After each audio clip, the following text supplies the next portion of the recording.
ከዛ ግን በይም አንድ ነገር አገኘው። ምን አትሉ? ከፍታ ይፈራል። ከዛ ደወልኩለትና ቦራሽ ክርክሮሹ ላይ እንደምንጮስ ነገርኩት። በጣም ደንግጦ ነበር።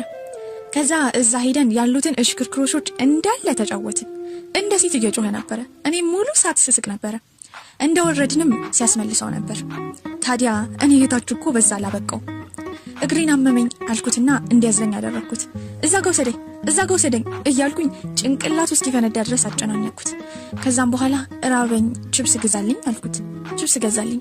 ልክ እንደመጣ ግን አያያይ የምፈልገው የሙዝ አይስክሬም ነው አልኩት። ከዛም በኋላ አረ እንዳትሄድ ቺዝ በርገርም እፈልጋለሁ ምን አላልኩት አለ። ከዛም በኋላ አሞት ስለነበረ የነበረው መቀመጫ ላይ ተኛ። እኔም ምግቤን ስልቅጥ አድርጌ በላው። ሳየው ንጹህ እንቅልፍ ወስዶታል። አንድ ነገር ማድረግ አለብኝ ብዬ ጆሮው ላይ ጮኩኝ። ከዛ ደንግጦ ተነሳ። ምን ተፈጠረ? ምንም አልተፈጠረም። ውሃ ስለጠማኝ ውሃ እኮ እንድትገዛልኝ ነው አልኩት። የራስሽ ጉዳይ፣ ለራስ ግዢ። በጣም ነው የምታናድጂው። ከዛ ሳሚን ተናዶ ተስፋ ቆርጦ ሄደ። 3 ነበሩ፣ አንዱ እጅ ሰጠ፣ 2 ቀሩ። እንዲህ እኔ ማጨናነቁና መከታተሉን አላቆመም ነበር። በነገራችን ላይ ሳሚ ክፍል አልመጣም ነበር። አሞት ነው መሰለኝ። ምሳ ሰዓት ምሳ ልበላ ሄድኩኝ። እየበላው እያለ ልዑል እኔ ጋር መጣና እራት ሊጋብዘኝ እንደሚፈልግ ነገረኝ። እኔ ግን ሌላ ቦታ አብሬው ከመሄዴ በፊት ቤተሰቦቹ መታወቅ እንዳለብኝ ነገርኩት። ምን አይነት አይናውጣ ነው የሆንኩት? ምን ችግር አለ? ማታ ለራት ነው። በውስጤ የደስታ ጭፈራ ጨፈርኩኝ። ከዛ ራሴ እንደመመጣ ነገሬው ስለነበረ አድራሻውን ልኮልኝ ነበር። ከጓደኛዬ ጋር ሄጄ 3 አስቸጋሪ ድመቶቿን ይዤ ነበር ሄድኩት። ልክ በሩን እንደከፈተው ድመቶቹን ለቀኳቸው። ድመቶቹም ወዲያው ስራቸውን መስራት ጀመሩ። ቤቱን ዝብርቅርቁን አወጡት። ድመቶች ደስ ይላሉ፣ ልክ እንዳንቺ። ነግቢ፣ ቤት አንቺን ነው የሚጠብቁት። ውስጥ እንደገባው ቤተሰቦቹ በግርምት እያዩኝ ነበር። እኔ የሚገርመኝ ነገር 4 ታናናሽ ሴት እህቶች አሉት። ሰው አይተው እንደማያውቁ መጡና ተጠመጠሙብኝ። ከዛም በኋላ ለእራት ቀረብን። ልክ እራት ሲቀርብ ማልቀስ ጀመርኩኝ። የውሸቴም ማለት ነው።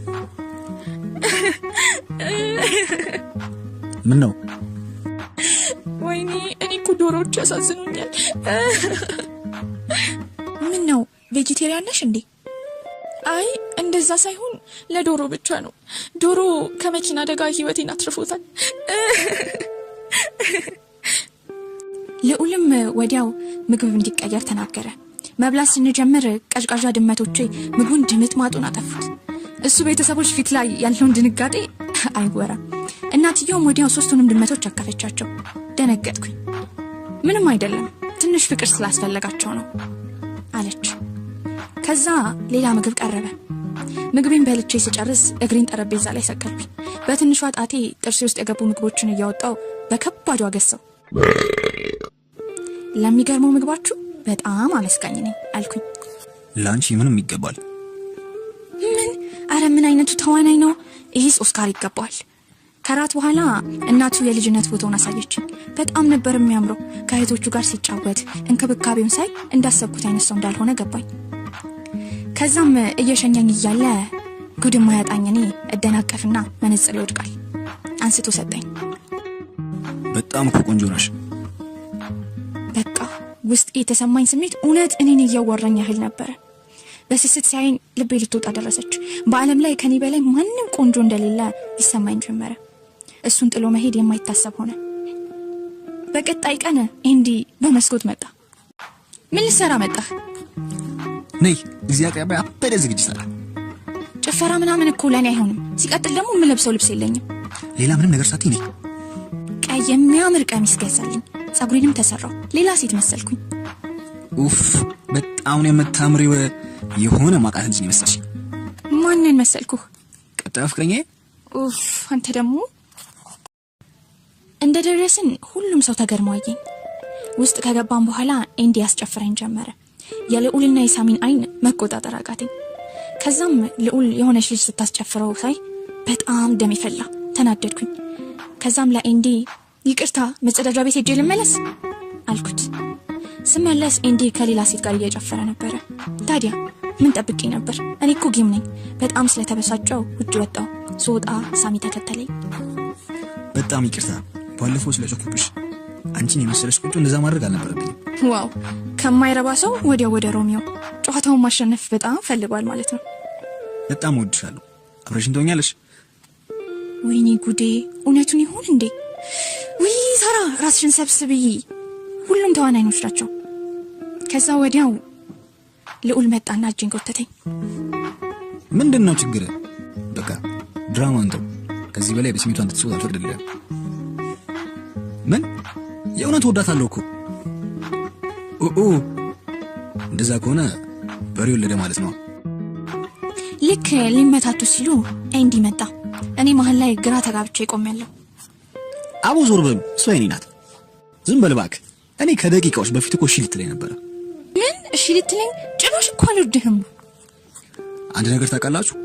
ይኸው ብራችሁ በቃ ዞር በሉ። ምን የዓመቱ ምርጥ ውሳኔ! የምር ለኔ ብሎ እንደተሸነፈ አመነ። ብሩንም ሰጣቸው። ከዛ እጄን ያዘኝና በቃ እጂ እንደዚህ መደረግ ላንቺ አይገባም በለው። አራት አስመስል። በቃ ጌሙ አለቀ እኮ። አቡ በቃ ዝም በሉ። ከመጀመሪያው አውቅ ነበር። የወንዶች ልብስ መቀየሪያ ክፍል ሆናችሁ ስታወሩ ሰምቻችኋለሁ። አሁን እዚህ ጌም ላይ ሰው አሸነፈ ከተባለ እኔ ነኝ፣ ሌላ ማንም አላሸነፈም። ከዛ ሳሚና ኤንዲ ብሩን ይዘው ሮጡ። በቃ ለሁሉም በጣም ይቅርታ፣ ቻው። ሲሄድ ልቤ ላይ የሆነ የሚወጋ ነገር ተሰማኝ።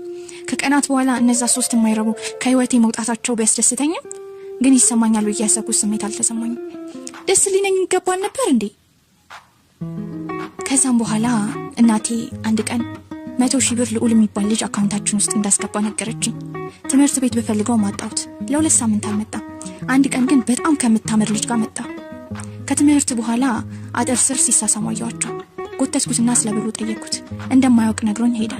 የዛን ቀን ማታ ቤቱ ሄድኩኝ። እናቱም ክፍሉ እንድጠብቀው አደረገች። ከዛ ቤቱን እየተዘዋወርኩኝ ሳይ ያየሁትን ማመን አቃተኝ። የእጅ ጌጤ። ወዲያው ልዑል መጣ። እሱም ደነገጠ። ሁሉንም ነገር አስረዳኝ። ይሄ እዚህ ምን ይሰራል? ሊክድ መስሎኝ ነበር። ነገር ግን በጣም ይቅርታ፣ ለጌሙ መስማማቴ የማረባ ሰው ስለሆንኩ ነው። አንቺ አይገባሽ።